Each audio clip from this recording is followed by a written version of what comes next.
Bom dia a todos e todas, meus queridos companheiros de escola virtual, sejam todos bem-vindos. Vão dizendo ali no chat se a imagem está boa. No domingo passado tivemos um probleminha técnico do BIOS aqui que opera o equipamento. E também se o som está bom para todos. Bom, para quem não está muito acostumado com a nossa transmissão, com a nossa aula, eu vou falando aqui sobre o tema que eu vou apresentar e vocês podem ir interagindo ali no chat, nos comentários. Minha esposa está aqui do meu lado, minha assistente para todas as demandas. Oi, gente. E ela vai lendo as perguntas e tal, vai me dirigindo aqui sobre o quanto eu posso avançar ou não. As aulas estão todas disponíveis na fanpage da Escola Bíblica Digital. Todos os vídeos estão lá. Hoje é o 24º encontro. Já dá para ter uma noção de que é um curso longo, né? Um curso sem data para terminar, de dezembro não passa. Mas todas as videoaulas estão disponíveis, as anotações desses cursos para você seguir, porque às vezes eu passo detalhes demais, informações demais. As anotações, os esboços, digamos assim, dessas aulas estão disponíveis no site www.ebdonline.com.br. Seria legal você colocar esse site, né? Então, todo o material está sempre disponível lá, inclusive o administrador do site, meu irmão, amigo, Júlio Zanluca, coloca o link das videoaulas, né, ao lado das anotações. Então você tem ali num lugar só, né, para não ficar procurando, você vai nesse site ebdonline.com.br e ali você já tem as anotações da lição e o link para assistir o vídeo. O nosso encontro aqui é de 1h30, estourando, né? A Irene controla ali o sinal, e o sinal campainha, eu quero dizer.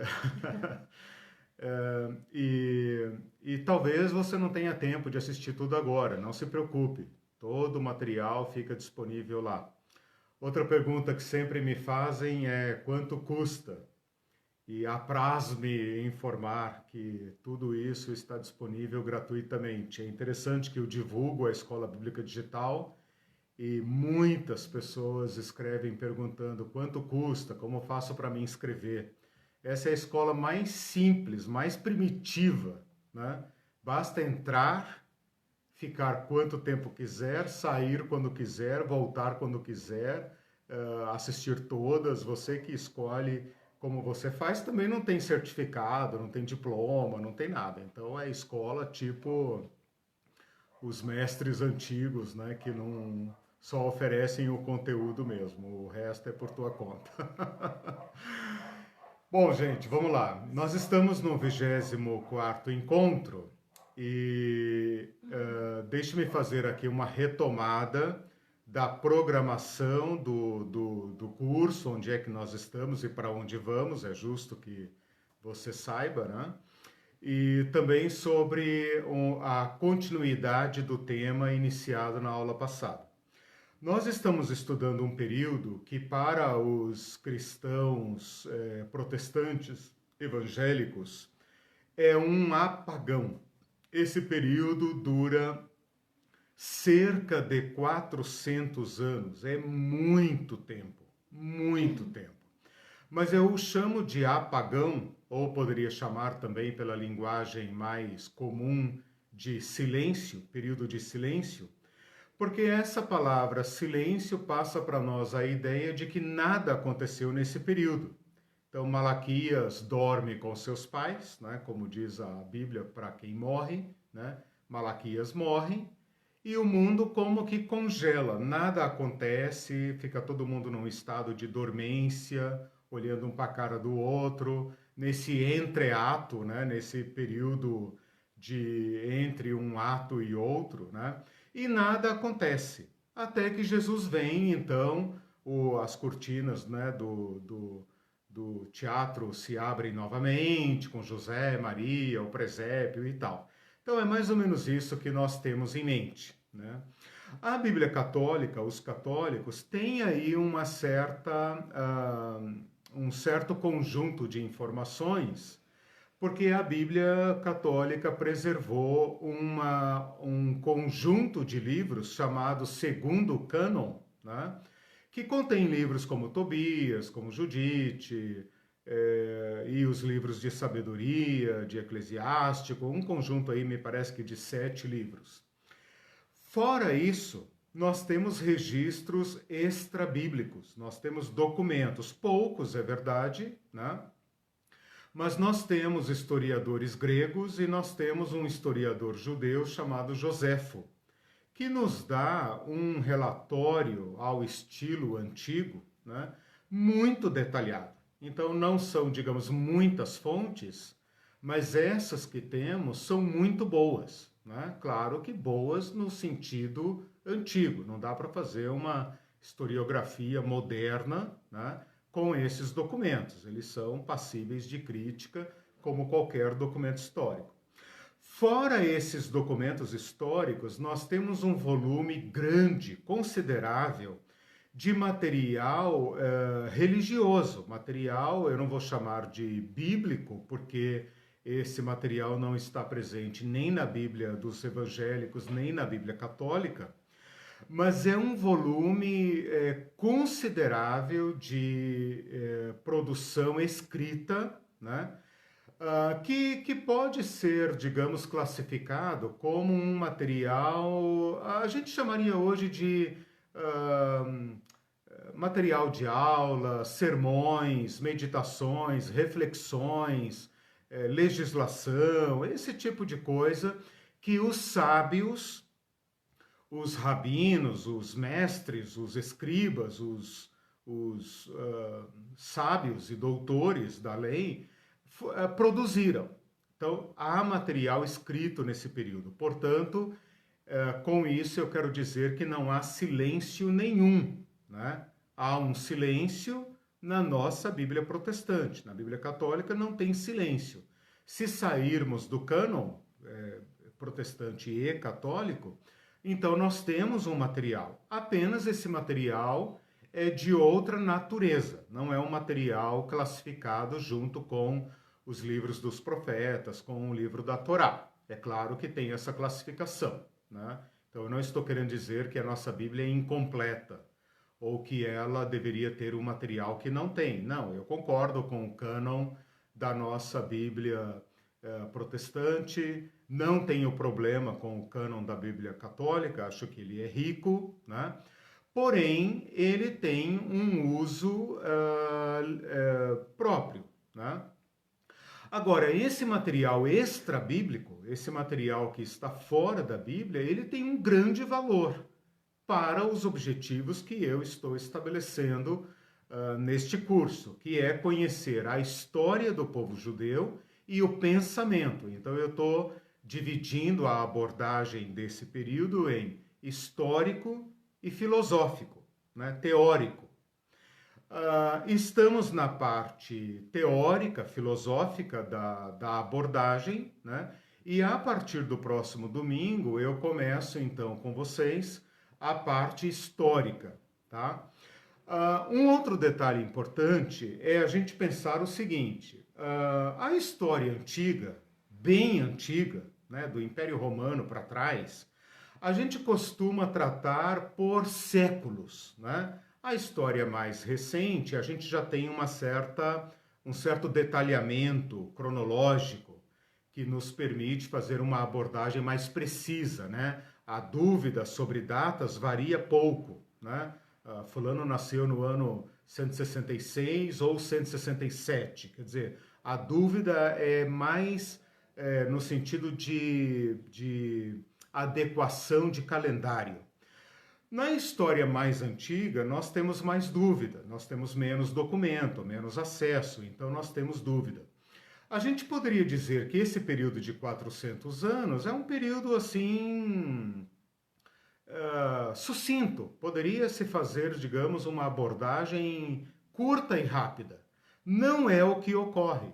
Esse período de 400 anos é um período riquíssimo da história da humanidade. Alguns teóricos chamam esse período de período axial, axial de eixo, né? Porque parece que nesse período da história do mundo houve uma aceleração do tempo, né? Muitas coisas da civilização mudaram nesse período. Basta dizer que a filosofia grega, a religião oriental, a religião na Índia, a religião na China, para ficar só nesses exemplos, né? Todas elas foram profundamente alteradas dentro mais ou menos desse período de 500 anos, né? Então, se você pensar em Sócrates, Aristóteles, Platão, Buda, Confúcio, como é que chama ali o cara da Pérsia ali, esqueci o nome, o Zoroastro, né? Todos esses caras estão nesse período e todos eles, todas essas inovações mudaram profundamente a história. Então é como se a história tivesse acelerado, né?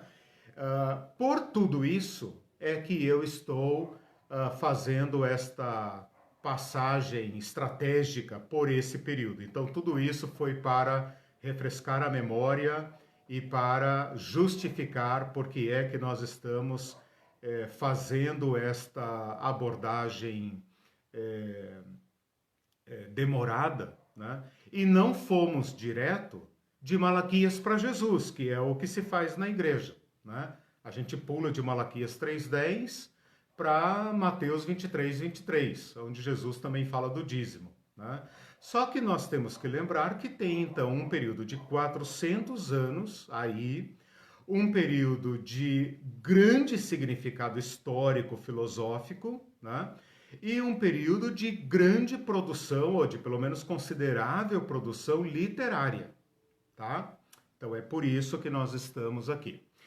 Nesta aula de hoje e na aula passada, eu comecei com vocês uma abordagem dentro desse período de uma grande produção do povo judeu, que nós chamamos assim, de modo simples e direto, nós chamamos de tradição, ok? A tradição se refere a um material que foi se formando por transmissão oral. Então, ele é um material de natureza oral. Para ser de natureza oral, ele requer um suporte.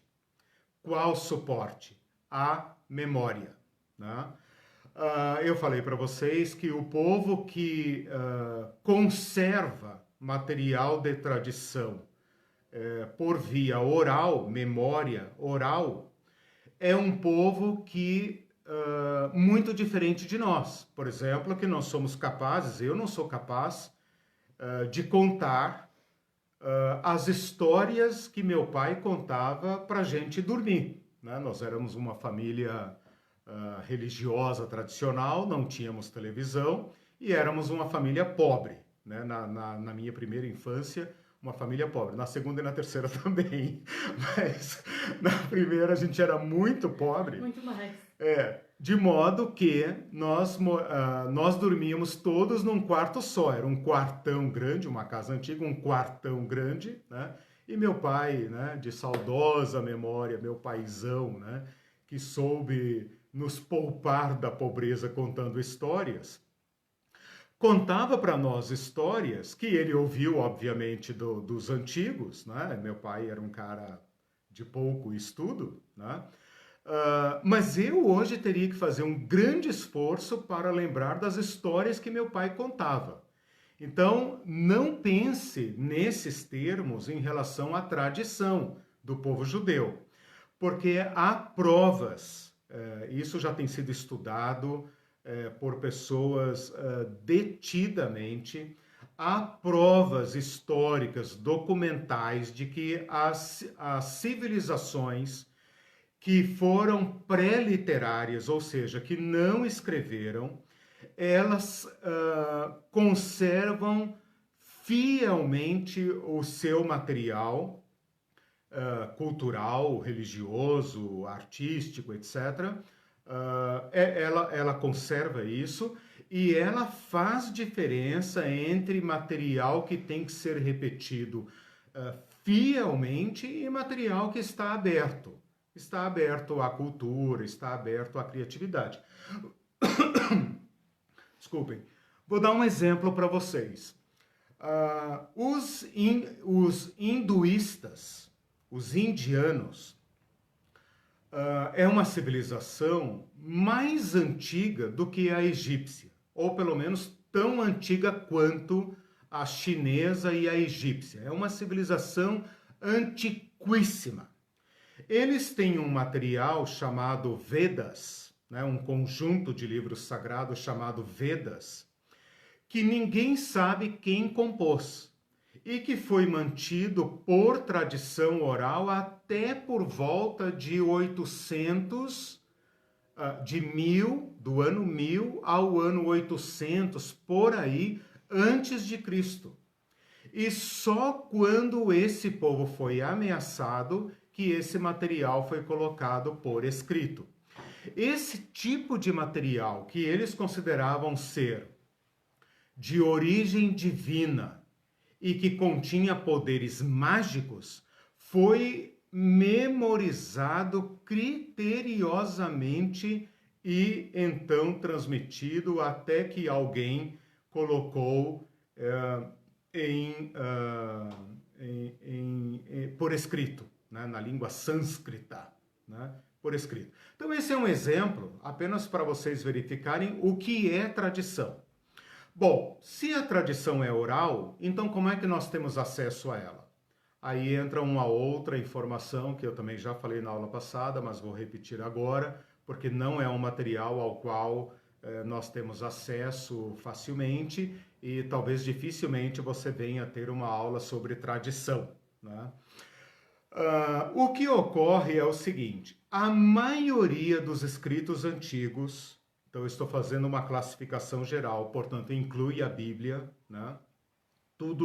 Quase tudo que nós temos na Bíblia, a maioria do material antigo, material de qualquer natureza, antigo, é de tradição oral. Ele primeiro começa sendo uma tradição oral. Por que é que esse povo põe por escrito? Qual é o fato motivador, né? Qual é a motivação? O que aconteceu com esse povo para que eles resolvessem contratar escribas profissionais e colocar todo esse material por escrito? Normalmente, não é uma regra absoluta, normalmente quando esse povo é submetido a um perigo, né, que ameaça a conservação da tradição. Então essa é uma regra geral, ok?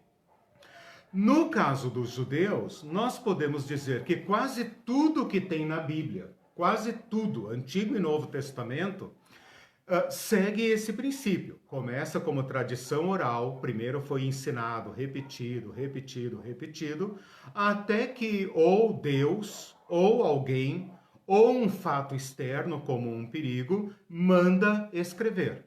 Então, nós temos livros na Bíblia que o autor ou a pessoa que é o personagem principal diz claramente para ele, né? Aliás, ele relata que Deus disse para ele, escreve, e ele escreveu, né? Então nós temos aí talvez um fragmento, né, que tenha pulado, né, a tradição oral, ele foi direto para a escrita, ele foi ouvido e já colocado, ele não passou por essa fase de tradição oral. Mas muito do material que nós temos, inclusive evangelho, epístolas e tal, foi de tradição oral, né? Por que Paulo escreveu certas cartas? Eu fico até chateado com Paulo, né? Por que ele não deixou as anotações das suas aulas? O que ele faz? Ele escreve quando uma igreja tem uma necessidade e ele não pode ir lá. Então ele fala, olha, vocês lembram que eu falei isso e isso para você e tal? Então o povo lá tem a tradição oral, né? E ele manda aqui algumas anotações por escrito. Mas você percebe claramente que a tradição de Jesus era uma tradição oral, né? O que ficou para nós são esses registros históricos, né, que preservaram a tradição de Jesus de ser extinta, né? Com o Alcorão acontece a mesma coisa. As palavras do Alcorão foram memorizadas, né? Até que alguém resolveu colocar por escrito, reuniu os discípulos de Maomé, né? E controlou a transmissão, né? Por isso o Alcorão tem uma versão só e não tem tantas, porque as demais foram destruídas e ficou apenas a versão oficial. Como com a Bíblia não houve esse rigor, né? Nós temos trocentos pergaminhos e papiros e etc, etc, e podemos fazer crítica do texto bíblico, achar cópias que têm diferença uma da outra e tal, né? Então a nossa relação com a Bíblia não é semelhante à relação de outros povos com seus livros sagrados. Bom, tudo isso para dizer que nós estamos aqui, na aula passada e nessa, acessando a tradição oral dos judeus, porque ela foi ameaçada e, portanto, foi colocada por escrito. Quando que isso aconteceu? Após o ano 70. O que aconteceu no ano 70? Jerusalém foi arrasada. Morreram milhares, centenas de milhares, talvez até mais de 1 milhão. Não sei bem a cifra e também não sei se é possível saber, mas é um genocídio monumental para as proporções da época, algo como Segunda Guerra Mundial, né, com seus milhões de mortos. Então, o massacre dos judeus no ano 70 é uma tragédia monumental, né? É uma tragédia assim daquelas que faz estremecer os povos. E esta... Oi? 70 DC. 70 DC, isso. 70 depois de Cristo. É importante falar isso. Do ano 70. Então, a partir do ano 70, os sábios que restaram se reuniram numa outra cidadezinha chamada Yamne ou Jânia, né? Dependendo da tradução, com J ou com Y, e ali começaram a colocar a sua tradição oral por escrito, ao mesmo tempo em que eles iam discutindo e aumentando esse material. Então, o que eu trago aqui para vocês é a tradição oral no seu estágio escrito. Então, nós podemos ter acesso à tradição dos judeus. Por quê? Porque num dado momento ela começa a ser colocada por escrito. O que eu estou apresentando aqui, então, não é exatamente a tradição da época de Jesus, da época dos Macabeus, da época de Paulo. É a mesma tradição, porém no seu estágio tardio, né? Mas aí você poderia dizer, tá, mas então você está pegando um troço de outra época e tal. Ok. Mas se você aplicar essas informações que eu acabei de passar, que elas são transmitidas com fidelidade e, ao mesmo tempo, ela é uma tradição e que, pela própria definição de tradição, é a transmissão de uma geração para outra, eu posso afirmar com segurança que a geração de Jesus, que é uma ou duas, ou 3, ou 4, anterior a estas da Mishnah, da tradição escrita, porque o período começa no ano 70 e vai até o ano 200, né? portanto, durante 130 anos esse material foi sendo reunido, organizado, escrito e etc, até bater no ano 200, quando um super rabino chamado Yudá HaNassi, Judá, o príncipe, faz uma compilação global de todo o material produzido e fixa então a Mishnah, que é a tradição oral posta por escrito. Ora, se Jesus e o mundo do Novo Testamento está há algumas gerações, 1, 2, 3 atrás, e projetando aí retrospectivamente para o período interbíblico, nós temos então um testemunho muito fiel do que aquele povo entre Malaquias e Jesus, exatamente esse povo, e posteriormente também, obviamente, pensava sobre a generosidade. Então, olha que riqueza que nós estamos acessando.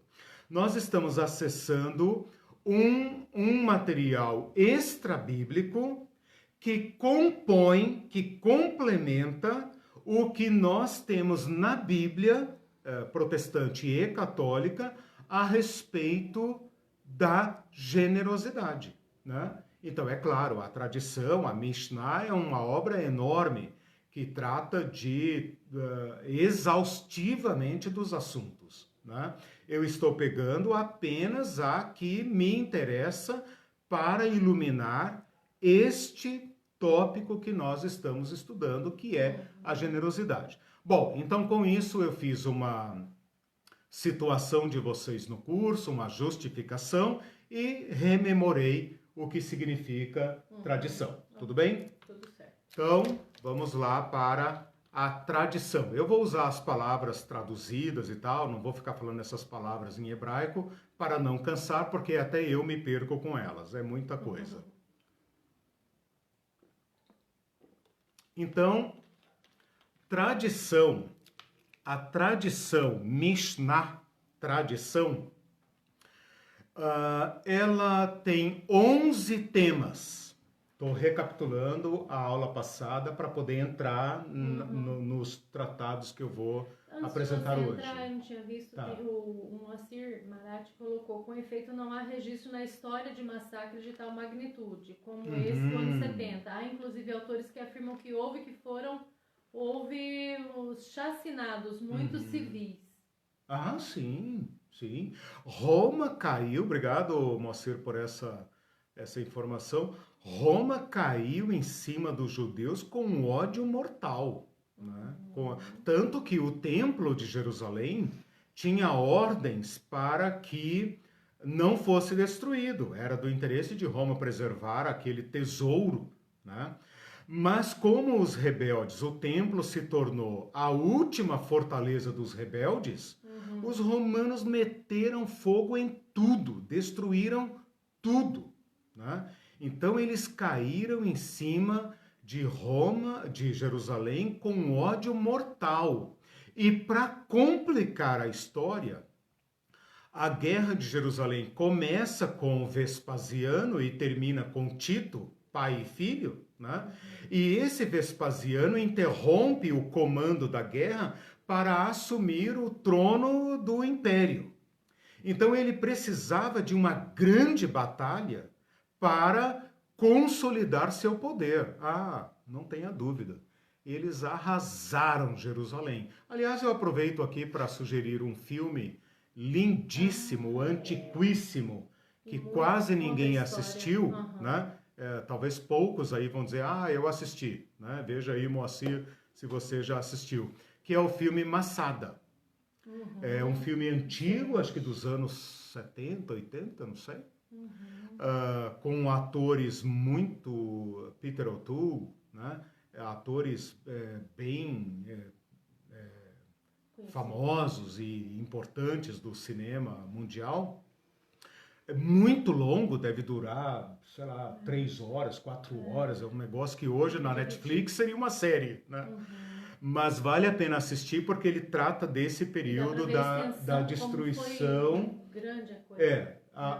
Ali, na verdade, Massada é uma fortaleza judaica que escapa de Jerusalém, e a guerra de Jerusalém foi em 66 a 70, e Massada, se não me engano, é 73, 75. Então ela é a última fortaleza dessa guerra.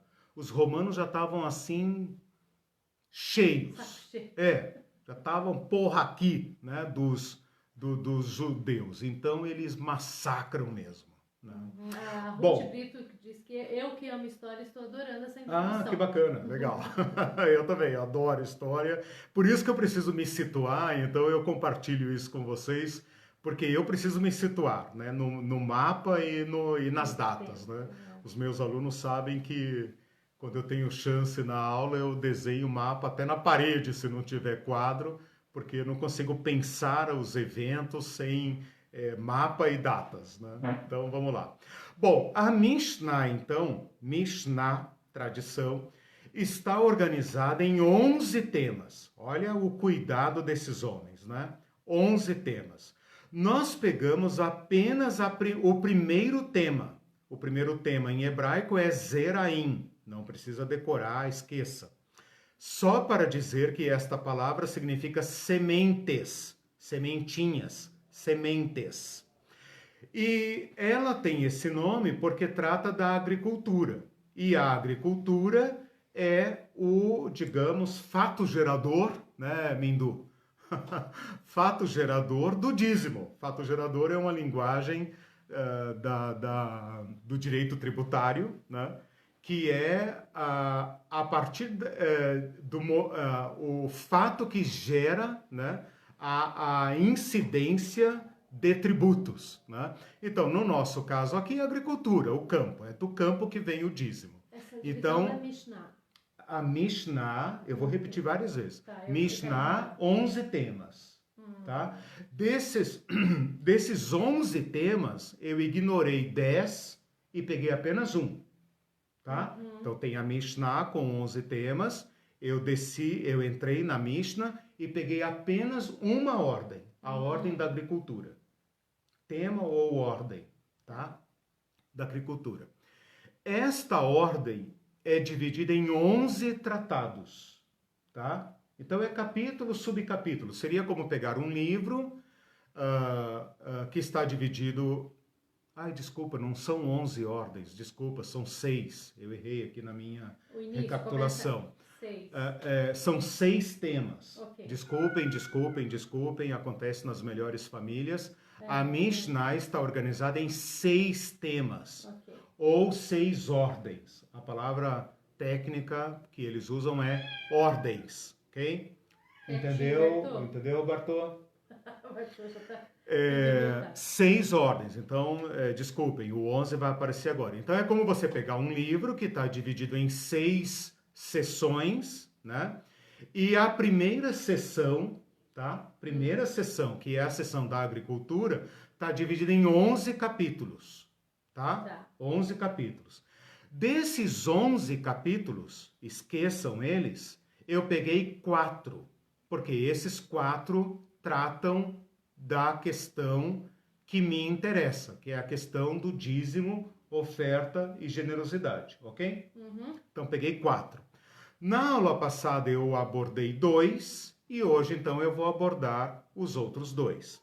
Quais tratados eu abordei na aula passada? Demai, não se preocupe com o nome, ele trata de produtos duvidosos. São aqueles... Demai. Demais, em português, sem o S. Demai. Né? Essa palavra significa... Essa palavra é hebraica.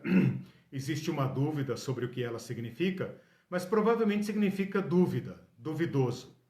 Então, são aqueles produtos sobre os quais se tem dúvida se foi dizimado ou não. Por exemplo, você vai na feira e compra lá um determinado produto. Trigo, por exemplo, cevada, trigo. E você não sabe se o cara que produziu aquilo dizimou ou não. E aí como é que fica? Se você não dizimar sabendo que não foi dizimado, se você souber que não foi dizimado e você também não der o dízimo, você está comendo comida imunda. Né? Se você tiver certeza que já foi dizimado, você não precisa dizimar mais. Então não tem aí a super, como é que chama isso? A super tributação, a dupla tributação, né? Eles já cuidavam com isso. Então eles estão desenvolvendo aqui toda uma legislação como se fosse a nossa legislação aí do ICMS, do IPI, né? Essas coisas aí malucas que só advogados tributários entendem, né? É uma loucura isso aí. Já dei uma estudada para concurso, mas não deu para mim, não. O segundo tratado que eu estudei com vocês na aula passada é um tratado chamado Terumot, que é o plural de terumá. Não precisa decorar nada disso, obviamente. Com T maiúsculo, Terumot. Terumot. Com T mudo, né? T mudo no final, TH na verdade. TH. Terumot, que é o plural de terumá, e terumá significa ofertas, tá? Não é a oferta como nós pensamos, como nós tratamos hoje, não tem nada a ver com isso, né? Porque nós tratamos a oferta como uma coisa que você dá se quiser e tal. Na lei de Moisés tem aquelas ofertas da lei, ofertas prescritas, tá?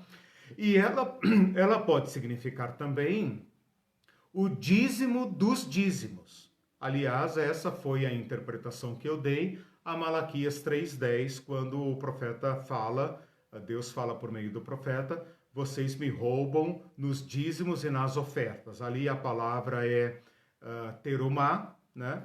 E pode significar dízimo dos dízimos, que para mim é a melhor interpretação ali e tem base bíblica para fazer essa interpretação quando ocorre junto.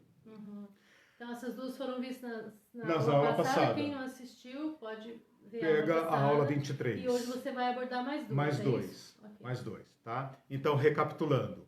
A tradição Mishnah é dividida em 6 seções, 6 ordens, tá?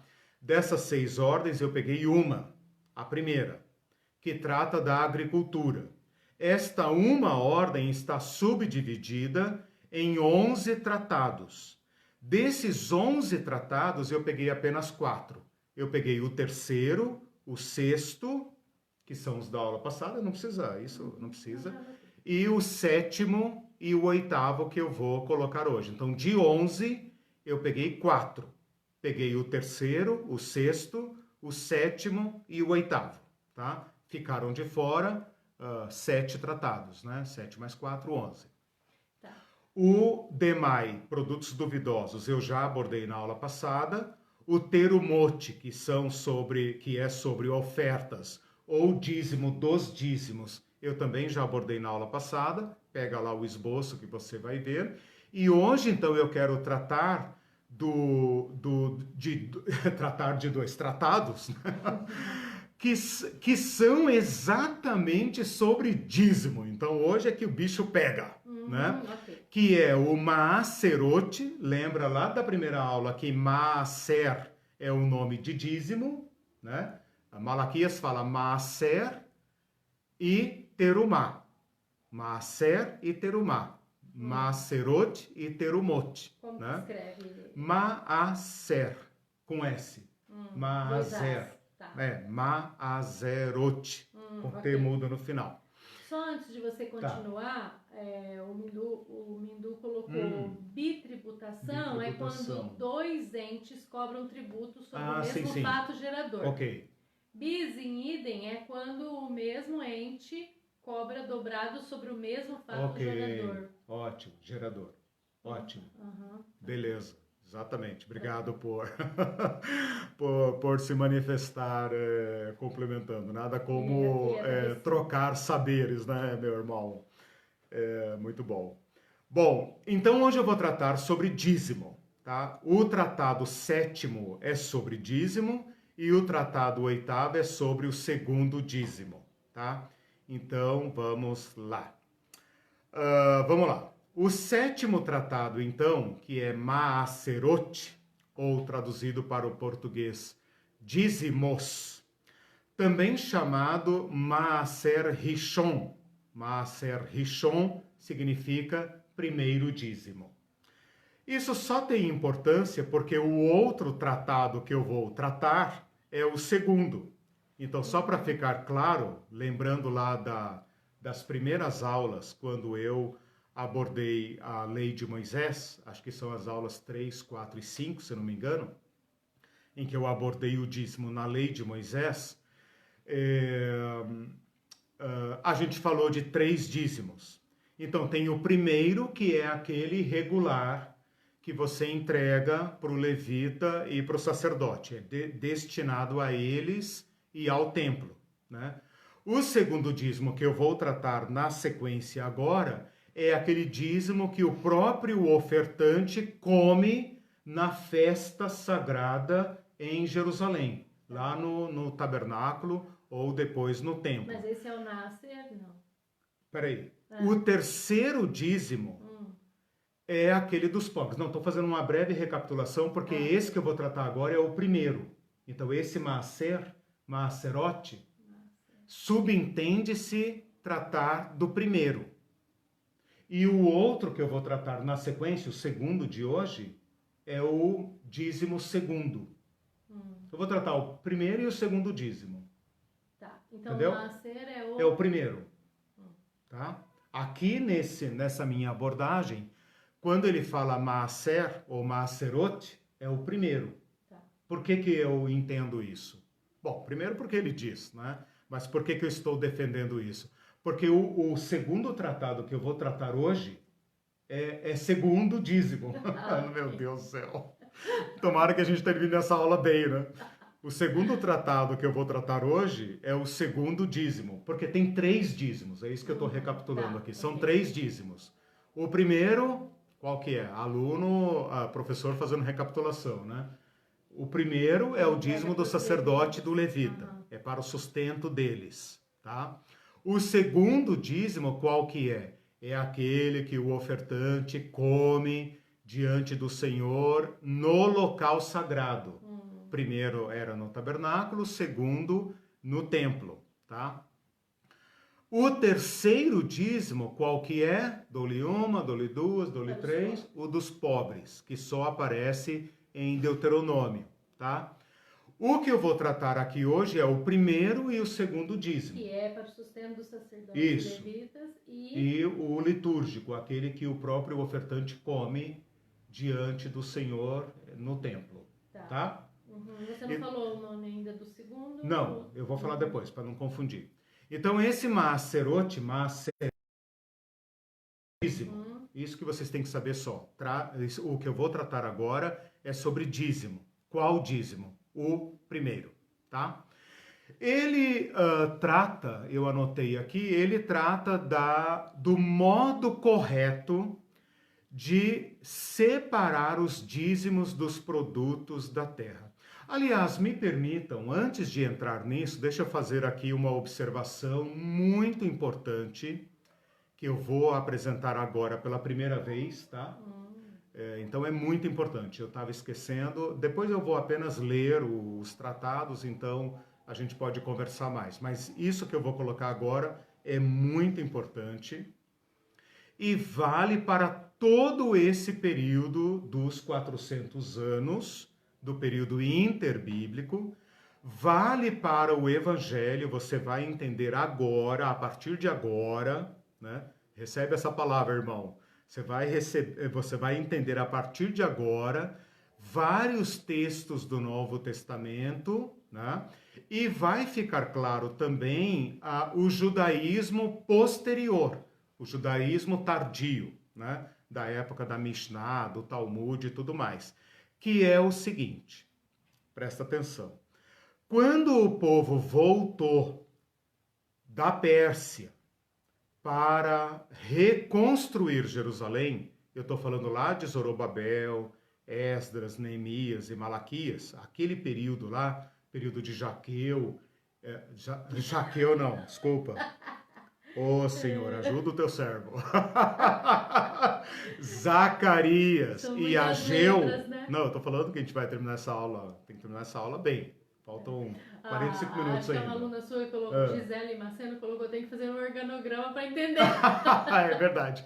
A Gisele, eu estou feliz de vê-la aqui de volta, é uma aluna lá dos anos, sei lá, 2015, por aí, 2016 ou Mas até aí eu tô antes, falando não que sei. tem várias aulas anteriores, Sim, né, por isso. eu estou tentando recapitular bastante para não desistir de dar a vocês esse conteúdo, mesmo que ele seja, digamos, maçante, né? Estou tentando fazê-lo agradável e compreensível, porque ele vai ajudar. Então presta atenção, olha só. Um detalhe muito importante que eu adquiri estudando esse período e vai iluminar a nossa compreensão de Jesus Cristo, que é a seguinte. Então, aonde eu estava? Eu voltei com vocês lá no período pós-exílico. Qual período? Vamos de novo. Zorobabel, Ageu, Zacarias, Esdras, Neemias e Malaquias, ok? Tem aulas lá sobre isso. O que eu quero tirar de lá?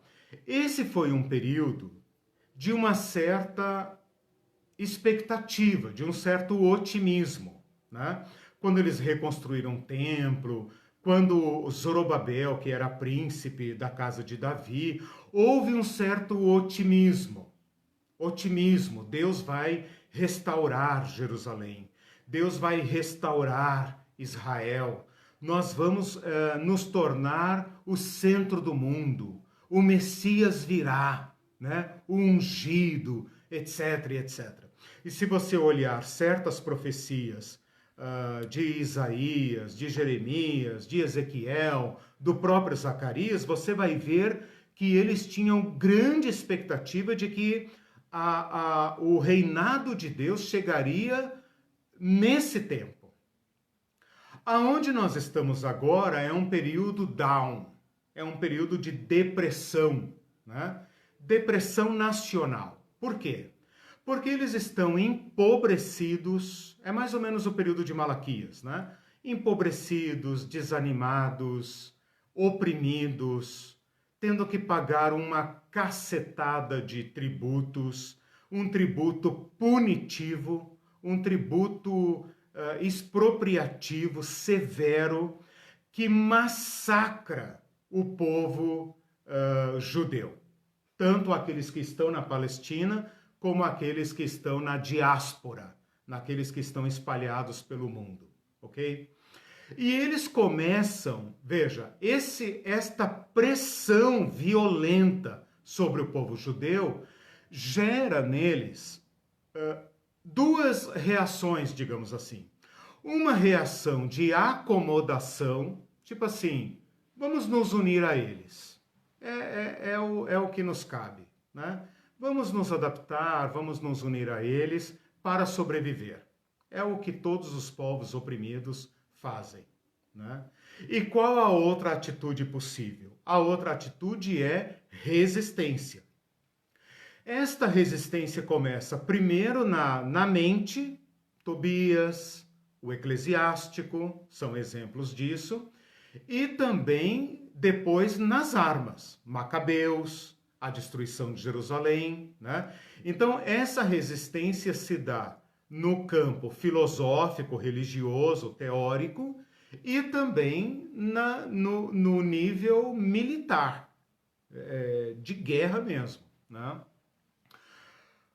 Neste nível que eu estou com vocês agora, e antes ainda de tratar dos tratados, qual é o ponto inédito que eu vou revelar agora, depois dos comerciais? Aguardem aí.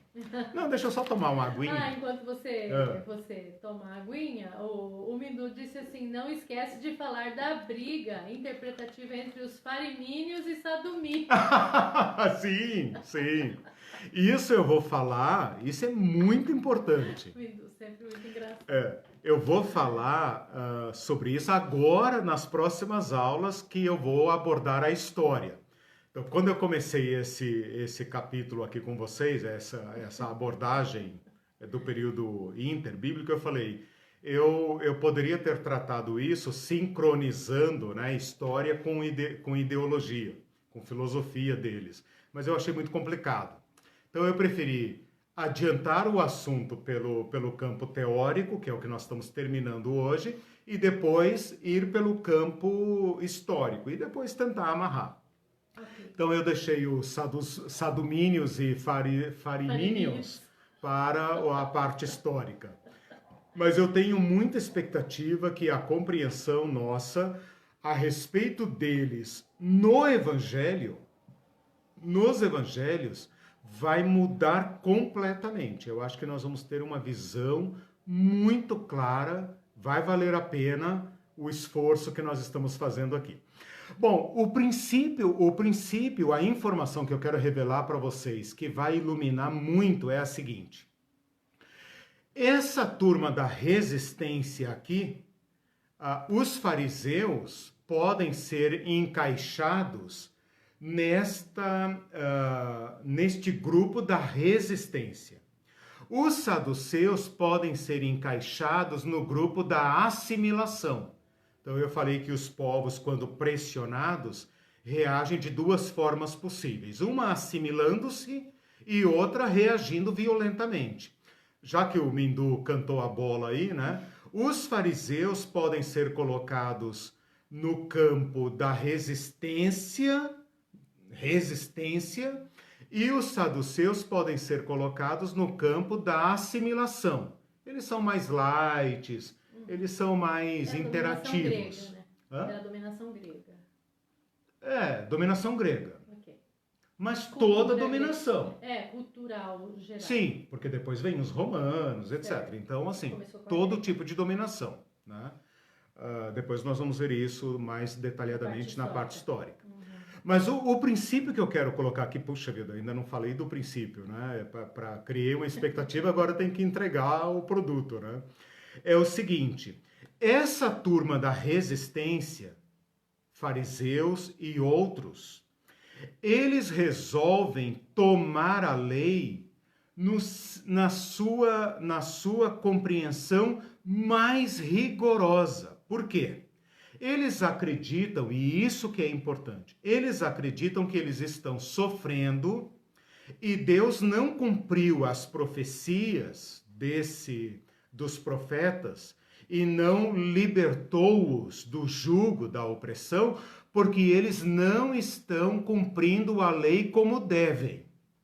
Certo? Uhum. Não estão cumprindo a lei como devem. Qual solução eles propõem? E agora você vai entender por que o fariseu é o fariseu do Novo Testamento. A solução que eles propõem é a seguinte: vamos estudar a lei detalhadamente. Deve ter alguma vírgula, alguma regra que a gente não compreendeu. Então, os rabinos se dedicam, os escribas, os doutores, os fariseus, todas as escolas, os essênios, os zelotes, né? Os sicários, os bandidos, todos eles se dedicam à compreensão rigorosa e minuciosa da lei. Qual que é a solução que eles estão propondo? Se todo o povo de Deus, cada judeuzinho, observar a lei como se fosse um sacerdote, como se fosse um levita. Sabe aquilo do sacerdócio universal? Eles já conheciam e eles praticaram isso rigorosamente. Então, aquele fariseu do Novo Testamento é o elo de ligação. Não, elo de ligação não, né? Elo, porque todo elo já é de ligação, plim plim, né? É o elo entre a lei mais rigorosa lá para o sacerdote, que deveria ser o homem mais puro da nação, né? E o Zé Povinho, a massa do povo. Então, o fariseu era o judeu padrão. O judeu que, por exemplo, a Igreja Católica canonizaria, porque é padrão de justiça. E todo judeuzinho que quiser ser padrão deve se espelhar no fariseu. Qual que é a lógica aqui? E ela vai aparecer no que eu vou apresentar para vocês agora. Qual que é a lógica? A lógica é a seguinte: sabe por que nós estamos sendo oprimidos? Porque nós não cumprimos a lei. Se a gente cumprir a lei rigorosamente, Deus vai se lembrar de nós e vai nos livrar dos persas, dos gregos, dos romanos, dos sírios, dos egípcios. Ele vai nos livrar.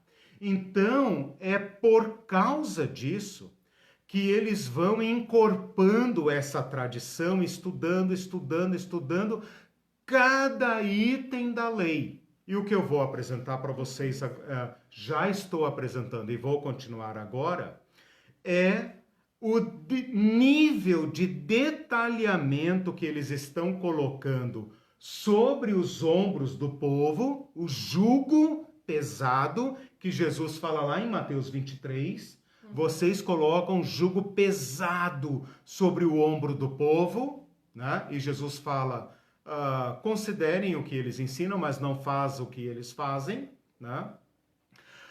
Por que eles fazem isso? Porque eles são sádicos? Não, porque eles estão sendo movidos por uma interpretação equivocada da lei. E cá para nós, meus irmãos, é isso que todo fundamentalista faz. O que é o fundamentalismo, se não a volta aos fundamentos rigorosamente? Toda igreja rigorosa, no sentido legalístico, não no sentido do amor, da generosidade. Toda igreja fundamentalista, toda seita fundamentalista, todo o Islã fundamentalista, porque nem todo Islã é fundamentalista, todo judeu fundamentalista, todo crente fundamentalista, todo católico fundamentalista, todo cara que é, como é que fala, fanático, é porque acredita neste princípio. Se eu seguir a minha lei rigorosamente, deve ter alguma regra, algum mandamento que eu não compreendi e que eu preciso ler de novo, chicotear, jejuar, para então alcançar a salvação. Isso é antigo, né? Como disse lá o nosso profeta do Eclesiastes, não há nada novo debaixo do sol. Por exemplo, a Revolução do Irã, a Revolução do Ayatollah Khomeini, a Revolução do Afeganistão, lá, como é que chama? Os talibãs. Todo fundamentalismo é um retorno radical à letra da lei. Por isso Paulo fala que a letra mata. E mata mesmo. Mata literalmente. Então, em suma, o que eu estou querendo dizer é o seguinte. Vocês vão achar até engraçado o que eu vou ler agora, né, o nível de detalhamento, mas entendam que eles estão sendo movidos por esta interpretação. Então, quando você vê o fariseu lá no Novo Testamento dizendo jejuo 3 vezes por semana, dou o dízimo de tudo quanto tenho, observo isso, observo aquilo, etc, etc, ele está dizendo, ó Deus, o que mais o Senhor quer? Olha esse pobre desgraçado aqui do meu lado, que não observa nada disso. Olha para mim, eu cumpro a lei rigorosamente. Deu para entender? Então é assim que nós temos que entender os religiosos desse tempo.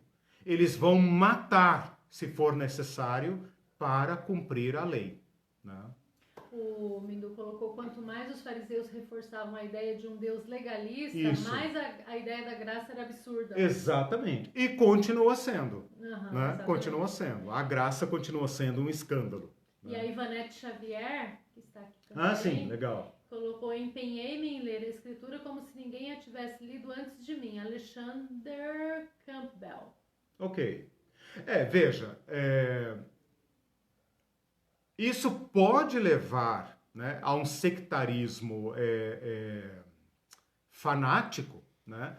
E pode nos levar também a uma descoberta de Cristo. Então, perceba como, né, essa frase, né, assim, citada isoladamente, não me diz, né, não sei quem é Alexander Campbell, não me diz, depois vou dar uma olhada, Ivanete, né? Mas se quiser complementar ali e explicar, seria bacana. Veja, nós também queremos fazer uma releitura do Evangelho. Então não é uma questão de que o conhecimento detalhado, aprofundado do Evangelho, vai nos levar ao fundamentalismo. Pode nos levar à libertação do fundamentalismo, como era a intenção de Deus na Torá. Né? Por isso que Jesus vai chutar o pau da barraca. Não porque ele é um anarquista, né?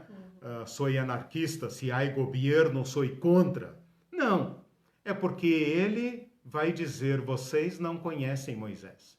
Se vocês conhecessem Moisés, vocês me aceitariam. Se vocês fossem filhos de Abraão, vocês me aceitariam. Né? Bom, feita essa introdução, eu espero que vocês tenham entendido, mas eu vou repetir isso muitas vezes daqui para frente. Ok. Eu só vou ler agora partes do tratado.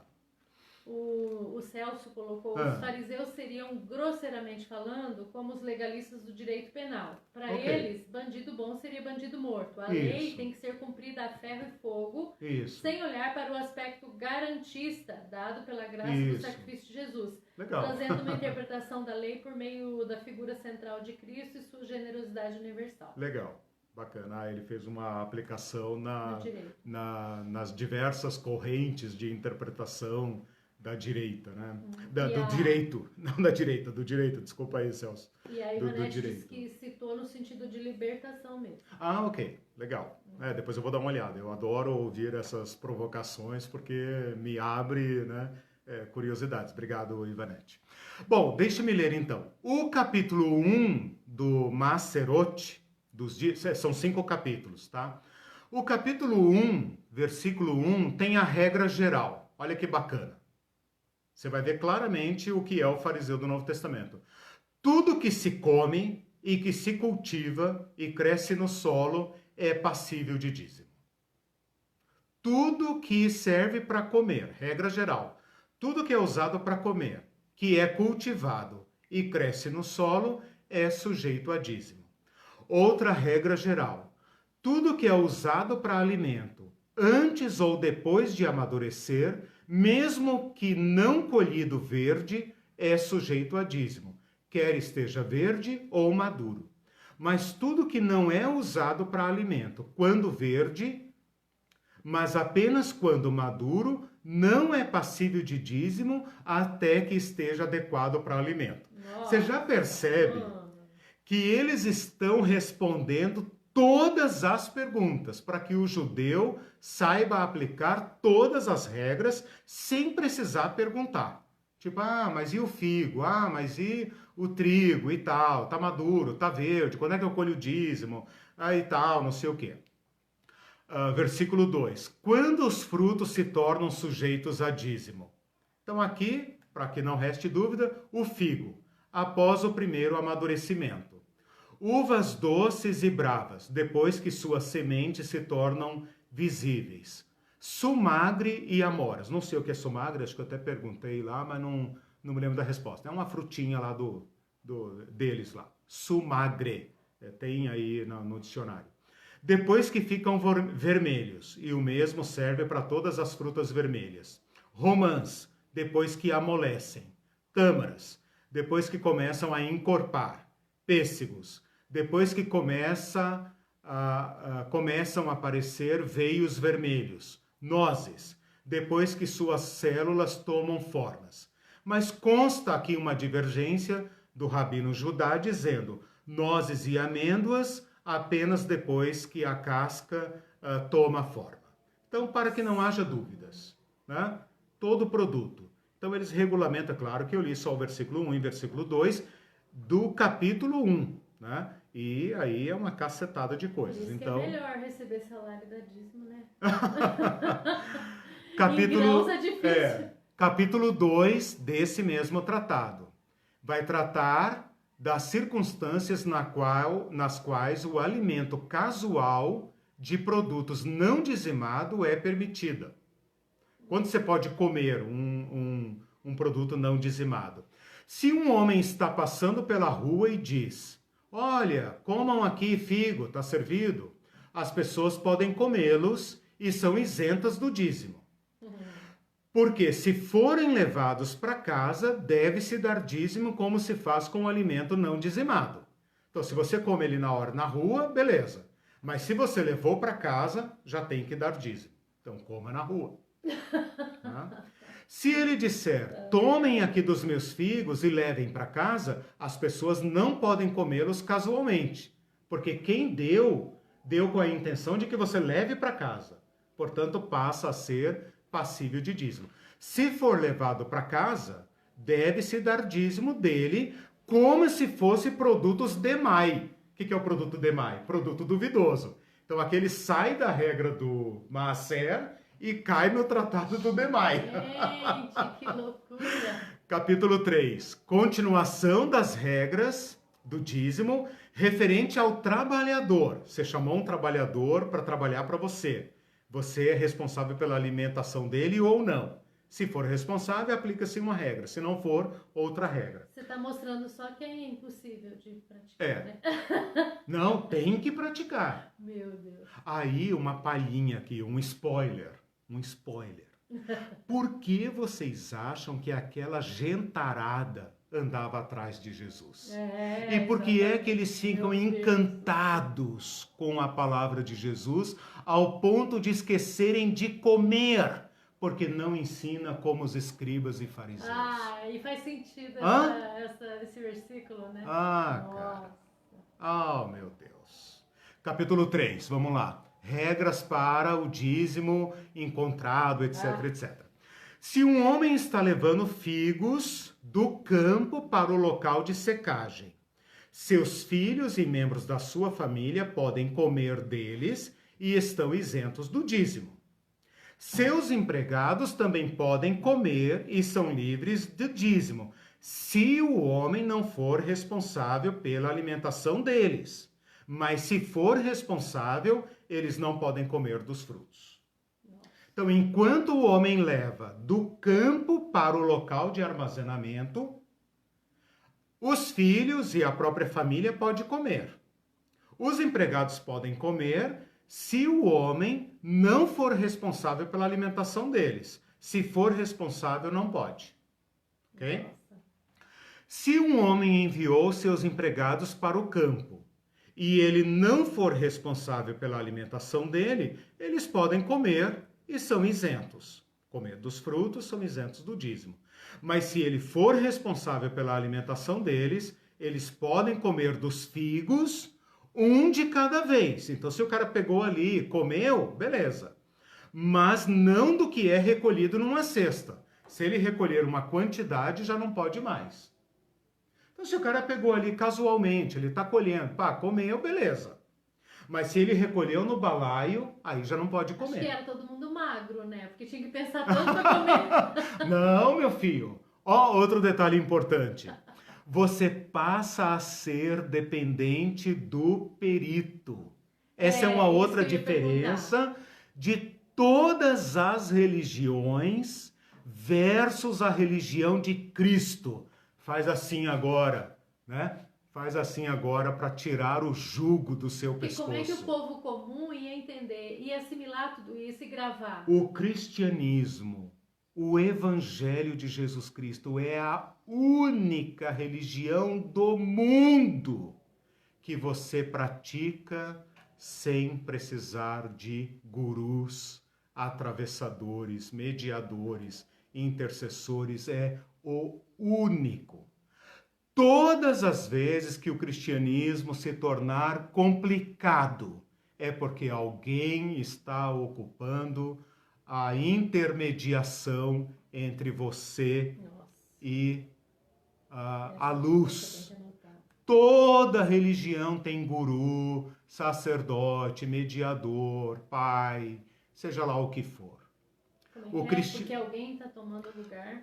Porque é um local de poder. Ora bola, se você aí, ou eu aqui, né, como cristão, não tivermos acesso direto ao Evangelho, e se a pessoa que nos explicar o Evangelho retiver conhecimento, para que nós dependamos dele para acessar o conhecimento de Jesus Cristo, você já está fora do Evangelho de Jesus Cristo. Isso já não é mais cristianismo. Deem o nome que quiserem. Pastor, padre, sacerdote, bispo, pai de santo, pajé. nome que você quiser, guru, líder, coordenador, seja lá, pai na fé, líder de célula, qualquer pessoa... Agora, veja, qualquer destes nomes que servir como alguém para te levar a Jesus Cristo e assumir imediatamente o papel de companheiro, co-irmão, conservo, que não retém nada, mas que entrega tudo, como o apóstolo Paulo falou, eu tenho lhes entregado tudo. Se eu não ensinei mais, não foi para dominá-los, é porque vocês não foram capazes de entender. Mas se vocês buscarem, vocês vão entender. Então veja, quando você tem uma religião sofisticada, complicada, regulamentada, detalhada, seja lá o que, litúrgica, complicada, que você só acessa por meio de iniciação e de ritos, você já depende do mediador. É o que está acontecendo aqui. O lavrador, na mente de Moisés ou na mente de Jesus, deveria colher o seu produto e praticar a generosidade. Mas quando entra essa religiosização, aí, meu amigo, a Irene falou aqui, caramba, como é que eu vou saber? Vai na sinagoga. Vai na sinagoga todo sábado lá, porque o cara que domina o conhecimento está lá. Como que foi? Engraçado que foi por zelo e daí chegou nisso, né? Sempre é por zelo. Nunca é por má intenção. Bom, às vezes é. Tem um safado mesmo que engana na cara dura. Né? Claro, existe esse. Mas toda religião que se tornou opressora começou como libertação, é claro. É claro que começou como libertação. Né? Eu tô rindo aqui porque tem uns ouvintes impossíveis, né? O Webster e o Mindu me matam. O Webster disse, o Eliseu é o Mr. M da religião. Revela todos os truques dos religiosos. Cara, eu vou dizer uma coisa pra vocês. Foi por isso que eu fui fazer seminário, sabia? Porque quando eu percebi que meu pastor, lá no Rio de Janeiro, sabia mais do que ensinava, eu falei, não serve, para mim não serve. Eu quero ser cristão, mas eu quero saber pelas vias diretas. E desde então eu fiz um juramento e não esqueço jamais, como dizia lá o menino da porteira, né? De ser um subversivo. Comigo não tem segredo. Todos os meus alunos sabem disso. Comigo não tem segredo. Né? Eu ensino tudo para todos. É uma subversão mesmo. Né? Nunca haverá, porque veja, a teologia se tornou assunto para profissionais. E eu sou aluno e professor para subverter isso. O Mindu também colocou assim, quanta pegadinha tributária, eu iria vender lenha, pois seria isento por não ser fruto comestível. Cara, eles fazem isso, aí está o problema do fundamentalismo e da sofisticação da religião. Ela acaba provendo, e o Celso também que falou da lei, né? Ela acaba provendo meios para escapar. E quem é que escapa? Agora nós vamos chegar aqui num certo nó. Quem é que escapa? O perito ou o leigo? O perito, é claro. Quem é, Celso, que dá nó no direito e escapa e usa os recursos da lei? É o cidadãozinho lá que o oficial de justiça pegou? Não, é o grande advogado. É ou não é? É o grande perito. Quem é que conhece as brechas da lei? Eu que só estudei um pouquinho de direito para passar no concurso? Né? Ou o jurista, o grande professor, a Janaína Pascoal lá, e etc, e etc. São eles. Eles que conhecem os advogados do Supremo Tribunal Federal e etc, claro. Né? Então, olha a doença, a malignidade que está por trás de uma religião sofisticada. E por que é que Jesus os chama de hipócrita? Porque quanto mais regulamentada a lei, a religião, maior a dominação sobre o sujeito comum, aquele que só cabe ouvir e obedecer, e maior a capacidade de hipocrisia do líder. Porque ele é que sabe como escapar, né? Não tem saída. O Moacir Marati colocou: Eliseu, cuidado com sua subversão. Olha aí o novo ministro da Educação, ele faz a vara celebrar e usa a vara. E a Neivia disse: não dominar e nem se permitir ser dominado. E ele falava sobre a importância disso esses dias. Eu falei, mas é da tua tese. Essa Perfeito. Aí, né? A diferença do discipulado de Jesus Cristo é essa. Tudo que vocês receberam de mim, ensinem outros. Ensinem elas a guardar todas as palavras, né? Então, o verdadeiro pastor, o verdadeiro mestre, o verdadeiro servo de Cristo é aquele que entrega tudo que recebeu. Se não entregar, é por falta de capacidade do povo, né? Aí, paciência. Mas deixa ali os caminhos pelo qual ele vai chegar a ser igual ou maior do que ele. O próprio Jesus falou isso. Vocês vão ter tempo de fazer coisas maiores e melhores do que as minhas. Isso é ser mestre. Né? Isso é ser mestre. O Minduína colocou assim: ainda tem o juridiquês dos fariseus para complicar. Isso, claro. Porque eles manipulam a palavra para quem não conhece realmente, e daí torna promessas em maldições. Você lê um livro de teologia, você pensa, meu Deus, como é que eu vou ensinar isso aqui na escola bíblica dominical? Né? Não tem como, é coisa de profissional. A linguagem, né, usada. O quarto, nosso ali, amor, escalando a porta. Tá escalando a porta para alcançar a fechadura. Gente, que desespero desse Bolsonaro. Quarto capítulo. Se um homem descascar cevada, pode comê-lo grão por grão. Mas se ele descascou vários grãos e juntou na mão, já tem que dar dízimo. Se um homem esfregou espigas maduras de trigo, pode peneirá-las de uma mão para outra e comê-las, sem dar dízimo. Mas se a peneirou e a juntou consigo, tem que dar dízimo. Se o coentro foi semeado para semente, a planta é isenta. Mas se foi semeado para colher a planta, ambos, semente e planta, devem ser dizimados. Capítulo 5, trata de produtos replantados, venda de produtos para aqueles que não são obrigados a dar dízimo, tipos de vegetais isentos de dízimo. Se um homem arrancou mudas, já aptas para alimentação, mudas do seu próprio campo, e as plantou em outros lugares, dentro do seu próprio campo, ele está isento. Não vai dar dízimo da muda que ele tirou daqui para plantar ali. Se ele comprou mudas, é isento. Se ele as colheu para enviar para um companheiro plantar em outro lugar, também é isento. Mas o rabino Eleazar Azaria diz: se mudas assim forem vendidas no mercado, aí passa a ser passível, sujeita de dízimo. Bom, isso foi apenas um gostinho para vocês verem. Agora vejam.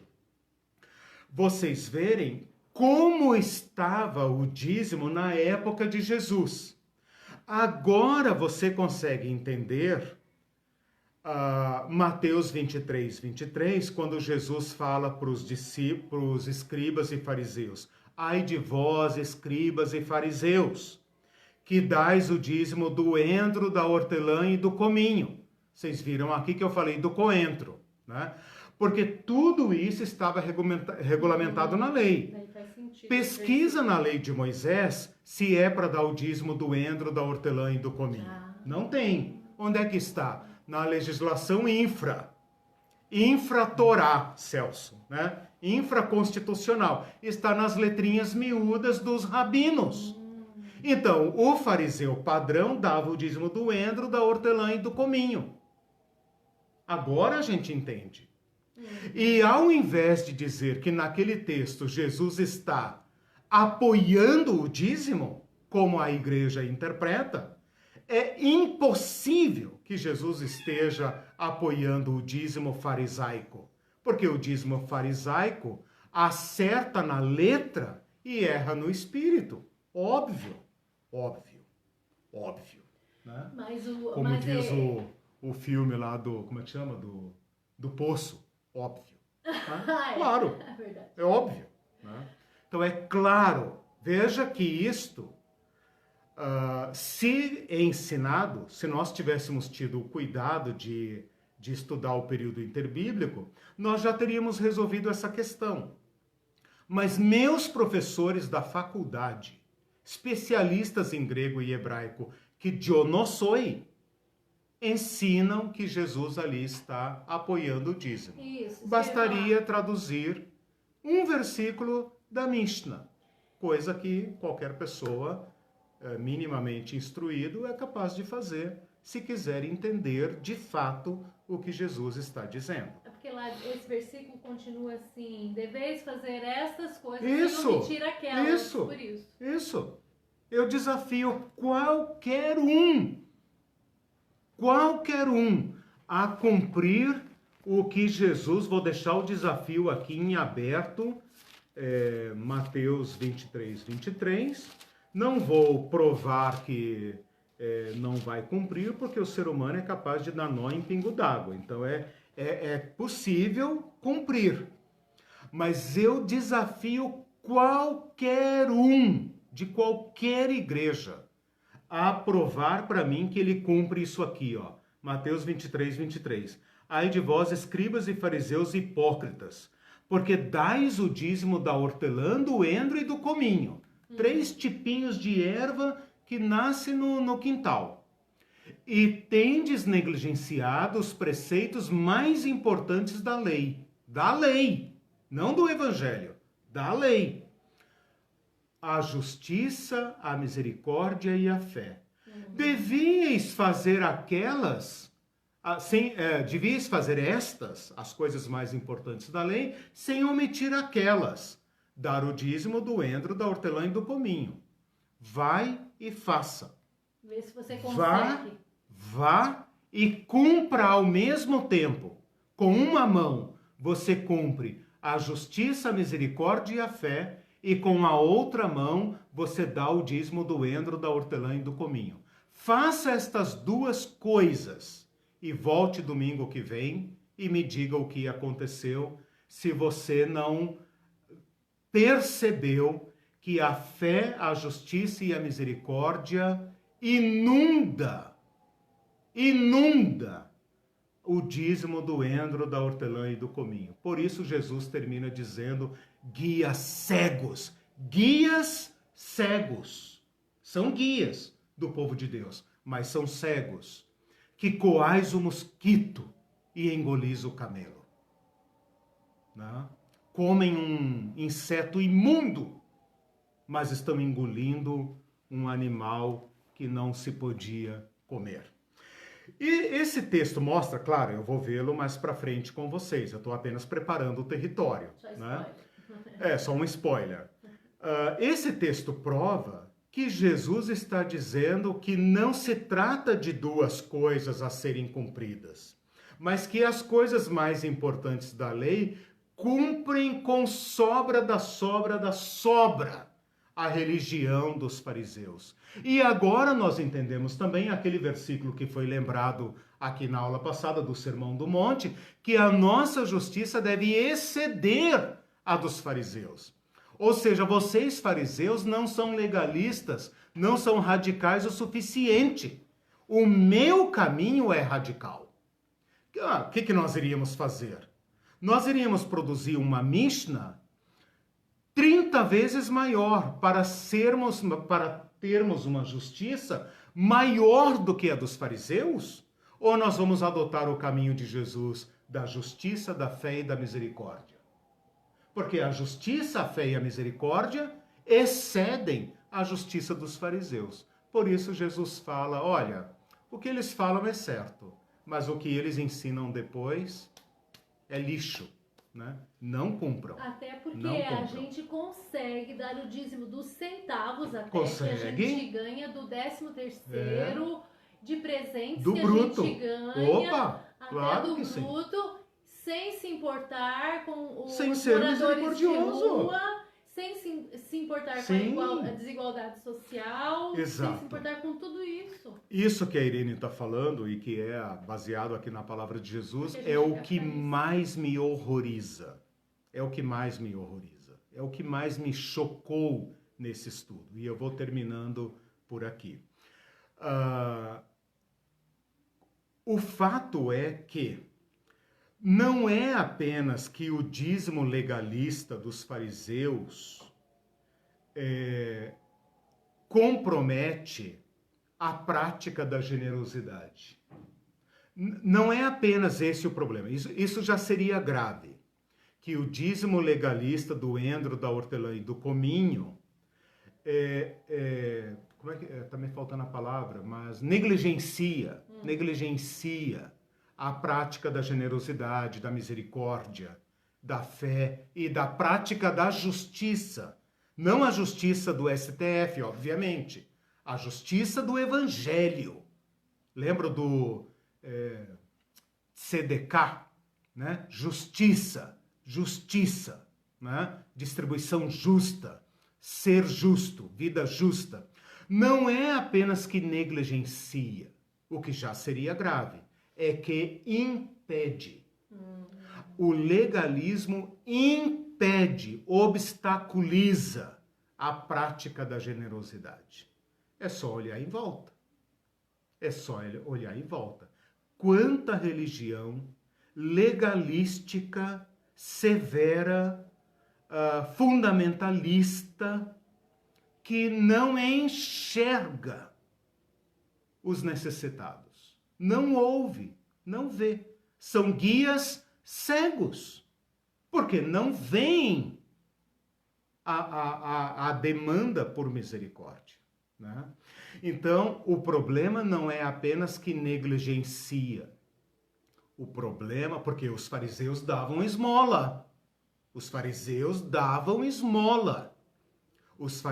não apenas iam ao templo sustentar sacerdotes corruptos. Eles sustentavam sacerdotes corruptos para cumprir a lei. O Anás e o Caifás eram sustentados pelo dízimo da lei, embora fossem riquíssimos. Nós vamos ver isso. Cumprem a letra, não cumprem o espírito da lei. Eles davam esmola. E Jesus fala que eles engoliam camelo. Não praticavam as coisas mais importantes. Portanto, o problema não é apenas de negligência. O problema é de impedimento. Quem se dedicar à prática do dízimo, do endro, da hortelã e do cominho, entenda-se centavos do bruto, né? Fica impedido de praticar generosidade. Porque se ele praticar generosidade, vai exceder em muito qualquer discussão sobre o dízimo. Por isso eu tenho falado desde o começo sobre que a discussão sobre o dízimo da igreja não é suficientemente radical. É a isto que eu estava me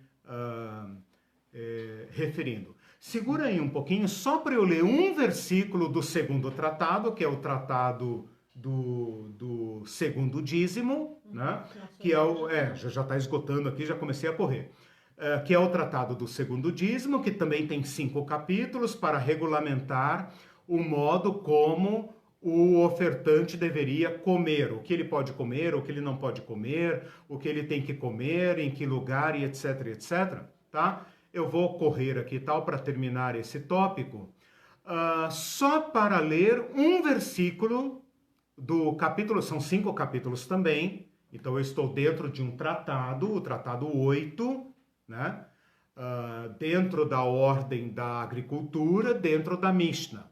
Então, dentro desse tratado, que é Maaser Sheni, aquela hora eu falei que não ia dizer o nome para não confundir, o nome desse tratado é Maaser Sheni.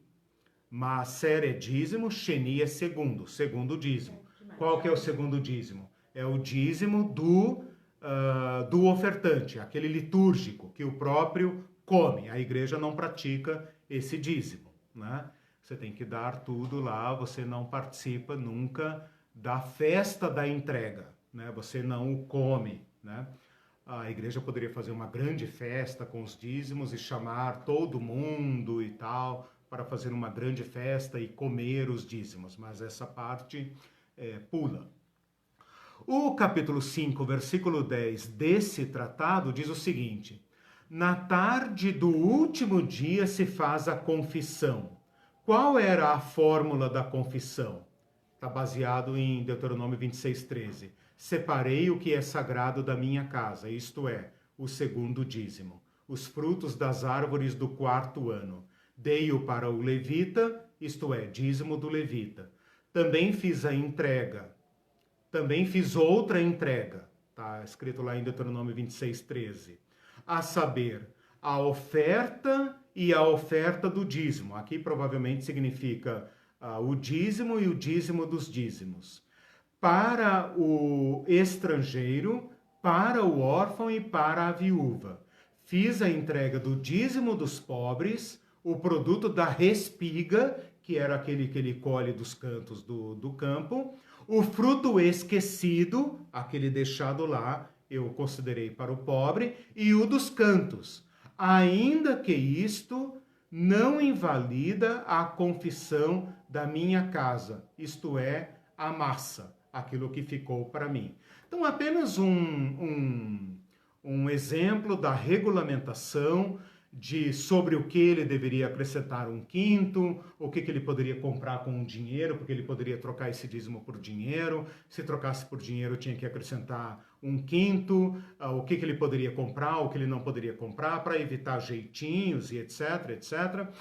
Sobre o que ele pode comprar, às vezes o cara compra uma coisa, etc, etc, etc, mas é muito detalhe, então ficamos por aqui, tá?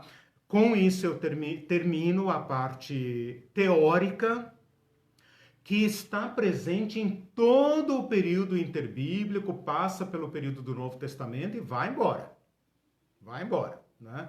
Que faz parte de uma tradição que não estava escrita na época de Jesus, mas era a sabedoria dos rabinos, tá? Mas ela vai estar presente no entorno do Evangelho e vai complementar a nossa compreensão do Evangelho. Ok. Perguntas, comentários, sim, vamos caminhando para o encerramento. Porque já estamos, como sempre, atrasados, né?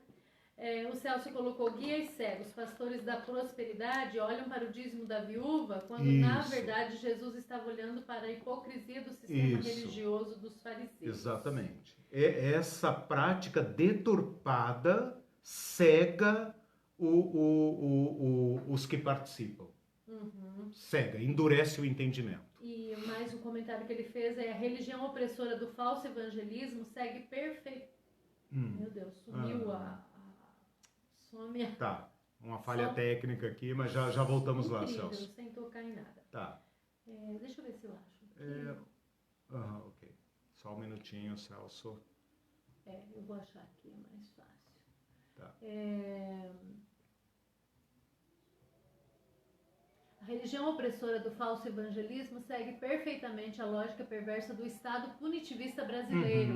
Tropeçou na lei e cometeu adultério. Não pagou o dízimo, deve ser punido, excluído, banido da coletividade religiosa. E aí... Mesmo que seja uma punição moral, né? Mesmo que seja uma punição moral, porque hoje as igrejas estão cuidadosas com questão jurídica, né, etc, etc. Mas moralmente o banimento, o apedrejamento permanece, né?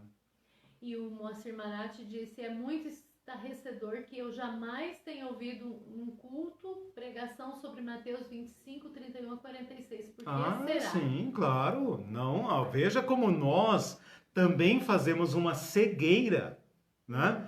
Como a nossa prática do evangelho nos cega, nos embrutece para certos aspectos do evangelho do mesmo Jesus e que foi preservado, né?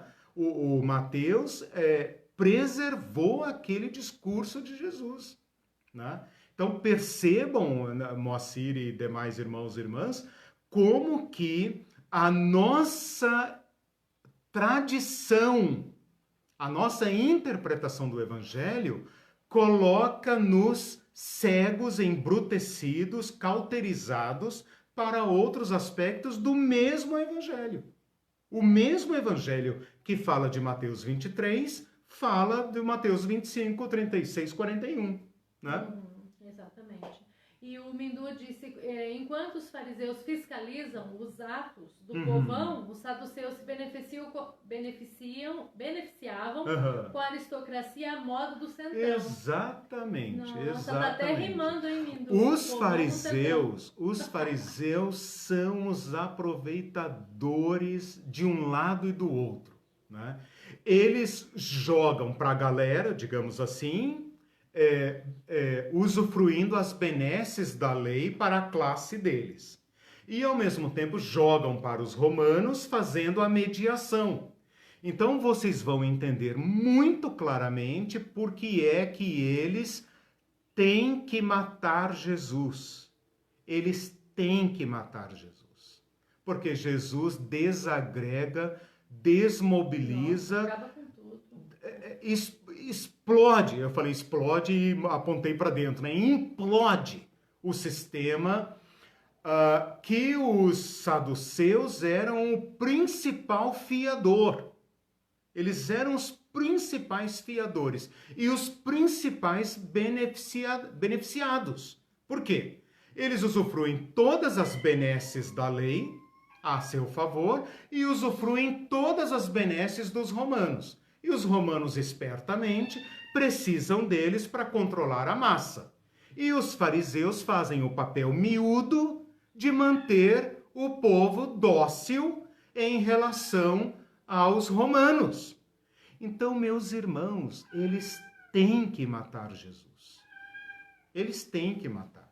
E é por isso que hoje matariam de novo. As pessoas dizem isso. Se Jesus viesse hoje, matariam de novo. Eu concordo e ainda complemento. Matariam mais rapidamente. Por quê? Porque Jesus implodiria o nosso sistema religioso. Os nossos acertos com o Estado. Implodiria. Ele se tornaria uma pessoa que deveria ser presa e silenciada, mas não tenho dúvida disso. Não tenho a menor dúvida disso.